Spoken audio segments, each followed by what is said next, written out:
mention, and I appreciate you mentioning my mask. But I want to bring awareness about, not about my mask, but just the issues that are affecting us, affecting our families. And how did your family, like, was it something that, it must have been really traumatic? Absolutely. For your family, and how were you able to overcome mentally that? Well, the first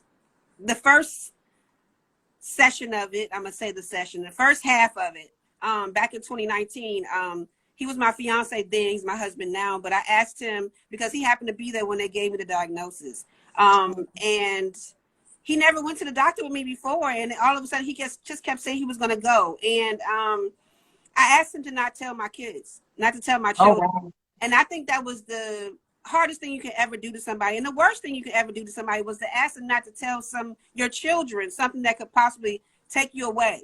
Right. I asked him not to tell my children because my oldest was, already grown and out of school, but my twins were still in high school. And we were almost at the end of the road with graduation and getting off to college. So I didn't want to get them unfocused. And I didn't want to be selfish. And it was still a selfish move because I should have told them.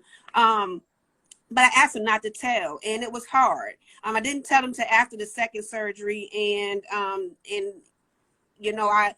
I don't know why I asked him to do that, but I just did. Being that mother bear, not wanting to have your kids to worry. And I didn't want the questions that I couldn't answer to come about. And I didn't want them to worry. I wanted them to keep moving on. And it was very hard. It was very hard. I cried a lot. All I could think about was death. I'm just going to be honest. All I could think about was death. When they told me, because I had a friend that passed away from lung cancer. She died very quickly. So, I was deaf, losing my hair. I thought I had so many thoughts in my head. So it took a lot. Therapy, did I go to therapy? Heck yeah, because I needed it, because I was a bubbly, outgoing person, not a sickly person. So to get this diagnosis and to go through this, listen, I needed to make sure that I continue to not only just pray, but to talk to somebody that can help me, give me the tools that I needed to be able to go day to day without breaking down, because it was not easy at all. Right. Okay. So I ask you about mental health because although my trauma was not about, something like your trauma, mine was in mental health. And I was exposed to everyone in my family when I went through it. That's something that you couldn't hide. And this happened at the beginning of the pandemic. So I ended up in the hospital, in and out of the hospital for from March till July. Okay. And that was a traumatic experience for me. It's something that I've never experienced before, and never anything that my family experienced before.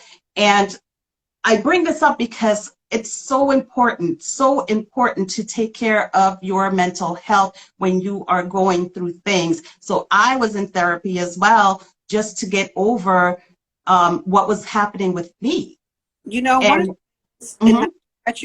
the things that, and I'm going to be transparent, one of the things that we're taught as Black women or black families, period, is that we don't tell anybody, and that we have to be strong. We hold it, we mask it, we just keep moving. We just, do whatever to not break down, and don't talk to nobody about it. What goes in your house stays in your house was always that thing. So we were not exposed or that's an old school thing. That's what it was embedded in our head. Absolutely. So I was raised by my grandmother, my grandparents, and I never heard about no one going to a therapist. Never. So so it's hard to break that trait, or that cycle, I want to say. So now we're telling people, listen, we have to talk to somebody. It's okay to not be okay, but what are we going to do to be okay? Talk to someone if you need to. Go